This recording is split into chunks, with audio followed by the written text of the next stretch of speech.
नमस्कार,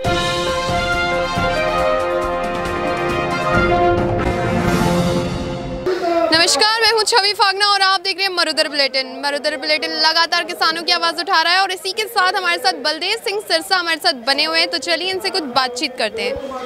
बलदेव जी, जिस तरीके से जो सरकार है वो बार बार कह रही है इन कानूनों पे वार्ता दे रही है, तो क्या लगता है आपको इन वार्ता में, अब जो 9वें दौर की वार्ता थी वो भी विफल रही, तो 10वें दौर की वार्ता में कोई हल निकलेगा? दोबारा बोलिए बेटा। ये जो वार्ताएं हो रही है, जो सरकार बार बार दे रही है वार्ता की तारीख पे तारीख दे रही है कोर्ट कचहरियों की तरह, तो क्या लगता है आपको ये जो वार्ता, जो अब जो 9वें दौर की वार्ता विफल रही थी, तो 10वें दौर की वार्ता में कोई हल निकलेगा? ये तो बेटा जी सरकार के पाले में गेंद है, सरकार के हाथ में फैसला सरकार ने करना है। सरकार क्या करती है ये तो 15 तारीख को पता चलेगा, लेकिन सरकार ने आज तक हमारे साथ कोई अच्छा व्यवहार नहीं किया, ड्रामे करती आ रही है। मुझे तो नहीं लगता कि 15 को भी कुछ हो। तो क्या सरकार कह रही है, सरकार का कहना है कि वो इन कानूनों को लेकिन वापस नहीं ले रही, उनमें संशोधन कर रही है, तो उस पर आप क्या कहेंगे? कैसे?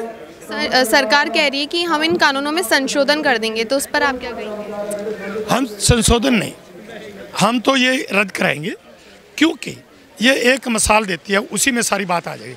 सरकार कहती है कि जैसे कि आप ये डिब्बा है, मिठाई का डिब्बा है, मिठाई सारी निकाल लो, उनका कहने का मतलब सारा संशोधन कर दो, लेकिन खाली डिब्बा हमारे पास रहने दो। हमने उनको कहा खाली डिब्बे का क्या करोगे? एक बार जिस डिब्बे में मिठाई डाली जाती है तो वो मिठाई निकाल लेते हैं, वो डिब्बा जो है वो कूड़े पर जाता है, डस्टबिन में जाता है, उस डब्बे को दोबारा उसमें मिठाई नहीं डाली जाती। तो इसको मतलब छोड़ो, तुम क्या करना है खाली डिब्बे का? पर सरकार अड़ी हुई है। 26 तारीख की आपकी क्या रणनीतियाँ होने वाली हैं आगे? देखिए, हम तो स्पष्ट है, तीनों कानून रद्द, MSP पूरे भारत में ला। और दिल्ली के क्या प्लान है जो 26 जनवरी की क्या है? बेटा जी 7 जनवरी को हमने एक रिहर्सल करके एक ट्रेलर दिखा दिया।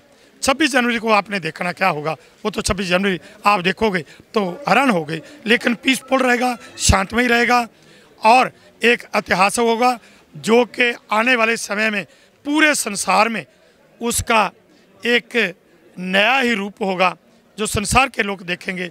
आने वाले इतिहास हमारी पीढ़ियाँ देखेंगी कि जिस वक्त केंद्र की बीजेपी मोदी सरकार ने किसानों के खिलाफ कृषि कानून लाए थे, तो उस वक्त किसानों ने कैसे उनका विद्रोह किया और कैसे उन कानूनों को शांतमय रहते हुए उनको जो है रद्द कराया। ये एक इतिहास के सुनहरी पन्नों में लिखा जाएगा।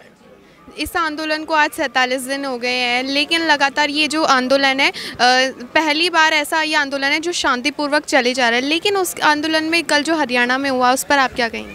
देखिए, जो कल हरियाणा में हुआ ये इसलिए हुआ क्योंकि हरियाणा का मुख्यमंत्री जो कि बीजेपी पार्टी का है और उसी हलके का है। बहुत शर्म की बात है कि उसी का हलका हो, उसी का प्रदेश हो, उसी का हलका हो और उसी हलके में लोग इतना विद्रोह करें। और इसने एक किस्म का लोगों को वंगारा था, क्योंकि वो कहता है, लोग कहते थे कि तुम रैली मत करो, लेकिन उसने कहा कि मैं तो रैली करूँगा ही करूँगा। उनके मन में रोष आया कि लाखों लोग जो पूरे देश के हरियाणा की धरती पे, ये दिल्ली के चारों तरफ बैठे हैं, कोई यूपी में बैठा है, कोई राजस्थान में बैठा है, तो ये लोग चारों तरफ दिल्ली के खिलाफ जो कृषि कानून आए हैं उनके खिलाफ बैठे हैं और ये हमारे को चैलेंज करके रैली कर रहा है। तो वो लोग गए उधर, उनको मन में गुस्सा था, तो जब वो गए कम से कम 8 से 10 किलोमीटर पैदल चल के खेतों से जाकर वो लोग वहाँ पर पहुँचे। और सबसे बड़ी बात, जो ये गांव है, कैमला गांव है, जो जिसके पास ये रैली थी गांव में, उस गांव का सरपंच था, उसको छोड़कर बाकी जो रोड बरादरी है वो सारी की सारी इसी पार्टी की थी जो इनको वोटर डालने वाले। लेकिन उन्होंने जो कल किया, उन्होंने एक इतिहास रच दिया। वो सारे के सारे ये किसानों के साथ थे, उन्होंने झंडे भी लहराए, उन्होंने पानी पिलाया, चाय पिलाई और उन्होंने सरकार के खिलाफ जो नारेबाजी की और किसानों को लाया। और जो हुआ वो किसानों के मन में रो था, वो हमारा नहीं है। हम तो शांतमय शुरू किया था, शांतमय चले, शांतमय रहेंगे। हमारा ऐसा कोई भी निशाना नहीं है कि हम शांति भंग करें। एक आखिरी सवाल बलदेव जी आपसे, आप वार्ताओं में शामिल भी हो रहे हैं, तो क्या लगता है आपको कुछ निर्णय निकलता हुआ दिखाई दे रहा है? सरकार की नीयत और नीति किसानों के प्रति हमदर्दी वाली नहीं है।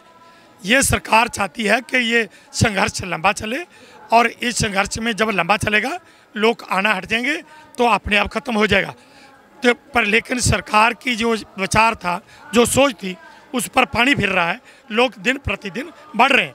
और दूसरी उनकी सोच एक और थी कि ये लंबा चलेगा और जो उनके शरारती अनसर जिनको भेजा जा रहा है, जिनको पकड़ के मैंने थाने में भी बंद कराया है, जैसे कि 652 नंबर FIR थाना कुंडली में राम प्रकाश के खिलाफ दर्ज है, लेकिन उससे हुआ नहीं।